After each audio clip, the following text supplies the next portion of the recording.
Hey Brickmaniacs, welcome back to another Designer Studio episode. Today we're taking a closer look at the James Webb telescope in its completed kit glory here, and literally the most modern space race kit we possibly could have attempted, which is really, really cool. I got Austin joining me. We'll have Amanda in a little bit later with Slam to talk more about this kit. But tell me about getting this thing off the ground and just how relevant it is to the current space race, if you will. Yeah, no kidding about this being a modern kit. As we're shooting this video right now on July 12th, literally 3 hours ago, we got the very first pictures that this telescope has ever taken, and I'll show you guys in a little bit and talk about them. But oh my God, they're mind-blowing. I'm like compared to the Hubble, especially. I'm still like buzzing with excitement from having just seen these pictures and how cool they are.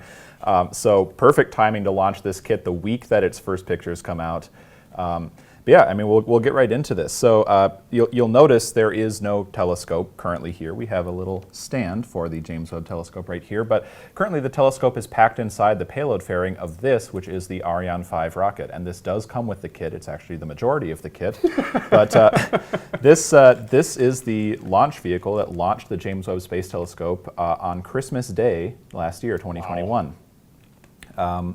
This is a French rocket. It's basically the workhorse heavy lift vehicle of the European Space Agency. That's ESA. One question that people kind of have a lot about the James Webb Space Telescope: why did they launch it on this old French rocket? Why not something modern like one of SpaceX's fancy new rockets or something like that?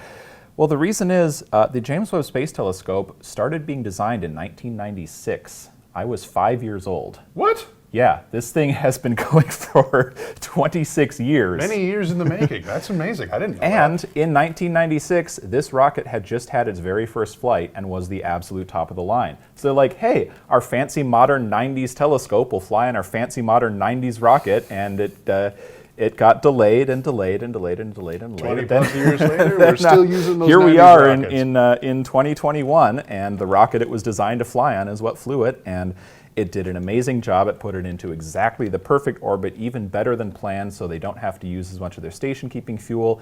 This rocket actually managed to extend its mission from 10 years out to maybe 20 or more. Wow. So we're going to get a whole lot of extra cool science out of this telescope because this rocket did such a good job. All right, what a cool piece of history. So, just like in real life, our telescope model does fold up and fit inside the payload fairing here. So I will unfold it here so you can see the telescope. So the payload fairing here comes off. This would actually be the second stage. When it launches, these boosters would come off, the whole thing would keep going, and then the second stage would separate here. Now, an interesting note here at this part, the actual telescope has all of this space to fit inside. However, Amanda and Austin did not have that luxury because the tip of this is solid brick. That is true. That is true. In real life, this tip of the fairing would be hollow, but this is a big solid chunk here. So we remove that, and then you will see in here, as I open this up, there is the telescope and its sun shield all folded up inside the fairing. So I will remove this. Was that a pretty important function for you guys to be able to capture? Absolutely. That was when we started doing this. We were like, okay, what are the key functions it has to have? Well, it has to fold. That's that's the biggest, the number one thing. So this material right here, Slam's going to talk about this a little bit later, but this is what's representing our sun shield. Tinfoil from his kitchen. Honestly, very similar to the real material. The real material is a capped-on plastic that's coated in a very thin aluminum film, and that's pretty similar to what this is. So you might think, why is there this sheet of plastic? Why not like a foil metal? Well, this is pretty authentic to what the real one would use. Not to mention, if you were to crush that foil or roll it up, you'd have some of those permanent marks in there. This looks like it's a little more forgiving from when you're rolling it up and storing it. Exactly. So when you're setting it up, you can unfold the spars of the sun shield here, and remove these little studs that hold the sun shield in place. Pretty crazy to think about how, if you've watched our past Designer Studios with Austin and Amanda, one of the things we always talk about is like, you guys get no space to have your minifigures fit, and they continually up the ante with trying to squeeze these figures into these things successfully, and now they just left the minifigures completely behind and went, no, we're going to jam a whole telescope in there. So you guys are really continually outdoing yourselves as you continue to push forward here. It's really cool to see. And unique challenges. I mean, when you think about the rest of the design team tackling military vehicles, either working to build in that scale or get markings correct, all that kind of stuff, when it comes to this, a lot of it is based off of functionality and trying to mimic what the actual thing can do to a degree. Obviously, it's not going to launch up out of here, but that'd be sweet. Maybe next time. Maybe next time. Oh boy, setting the bar. So as the telescope was being deployed after it launched, this would have been the very first step. It would have deployed its massive sun shield. This thing is about the size of a tennis court in real life. It's just huge. And in real life, there's actually 5 layers of this. And this is because, being an infrared telescope, it needs to be as cold as possible to make sure no heat, which is just what infrared light is going to be interfering with the images it takes. So if the sun is here, it's kind of facing so that this is going to be shadowing the telescope from the sun at all times. So that's what the purpose of this big And how is that sheet controlled? Do you know? So there are a series of what are called reaction wheels, which are basically gyroscopes that are spinning really fast, but they can also change direction on a dime, and it will sort of like nudge the telescope in either direction. And there's also a bunch of little gas thrusters that'll just nudge it, just minuscule, tiny corrections one way or another. And so that's what's keeping it always facing the sun. That's so cool. So next, the secondary mirror here would fold out on this sort of little spider-like appendage here. And this reflects the light off of the large mirror into this little cone here, and inside the hole of that cone is where all the camera sensors and detectors that do all the cool stuff are. And then the wings of the outer mirror here fold out. They're slid up a little bit from fitting into the fairing, but if I slide it down here, and that forms the iconic double-nested hexagon.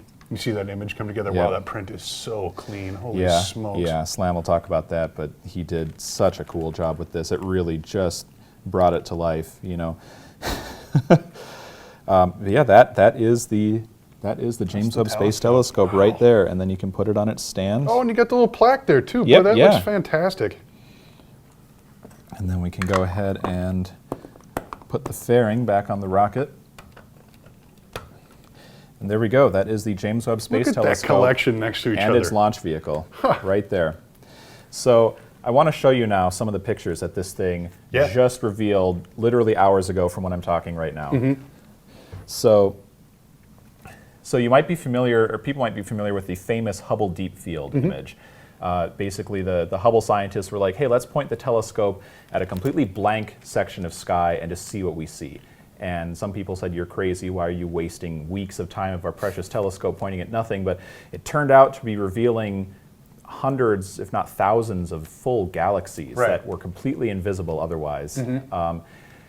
And that is the first picture that James Webb has revealed to us. It was revealed last night. This was kind of shot into the same direction, right? Because there's kind of that side-by-side? This actually was a different deep field. Okay, cool. So this isn't the same as the Hubble Deep Field, but is a very similar thing. And Hubble did shoot the same picture. So this is James Webb's picture, and this is the same image shot with Hubble. And obviously it's a lot darker, but also there's much less detail. Everything is kind of like fuzzy little blobs. You look at the James Webb picture, you know, you can zoom in here, you can see spirals of entire galaxies that are just like the size of a pinpoint when you're zoomed out here, and you just think like how many hundreds of millions of planets. The definition is insane. You know, just everything.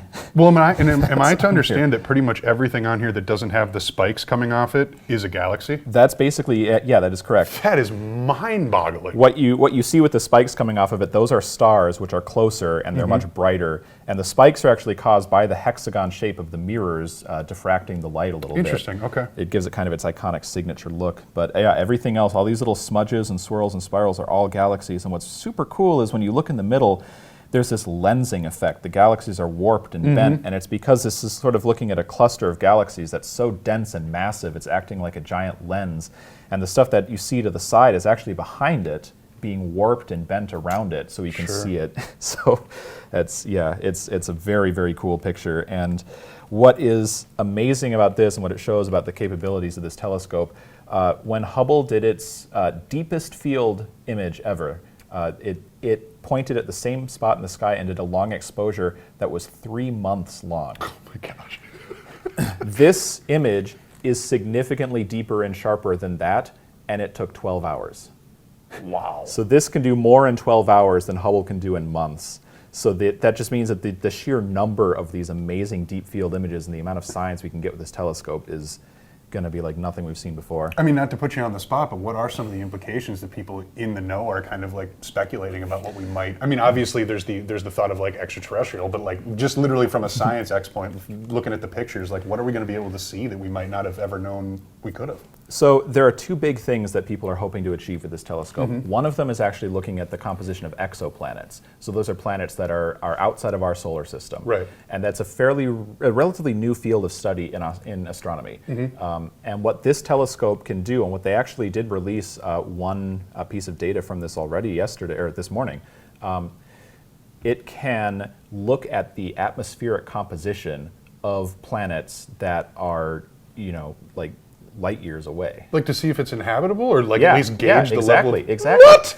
Like this will be able to tell whether a planet is capable of supporting life from, many light years away. That is crazy. Because what it will do is, as a planet passes in front of a star, it will dim the star, and a little bit of that starlight will filter through the atmosphere of the planet, and they can do what's called spectroscopy, where they analyze the different wavelengths of light coming through, and that tells them the gases in the atmosphere. Sure. They can see, does it have oxygen? Does it have water? Does it have nitrogen? How hot is it? And actually, this very first planet, they detected a huge amount of water vapor in its atmosphere. Unfortunately, this planet is also way too close to its sun, so it's mostly very hot steam. But the fact that it has already shown right off the bat that it can detect water on a planet that's light years away from Earth, that's super cool. And the other thing that they're hoping to do with this is just to see further sort of back in time, quote unquote, than any other telescope. Being an infrared telescope, as galaxies are moving farther away from us, they do what's called redshift. They're moving so fast that the wavelengths of light actually stretch out, they get more red. And the problem Hubble ran into is that it just got too red and it couldn't see them anymore. Sure. But this telescope can see those, and that's in that deep field image that I showed earlier. That's kind of what you're seeing, is a lot of that detail that Hubble simply can't see. And so you're seeing galaxies that are maybe 13 billion years old in that picture, which...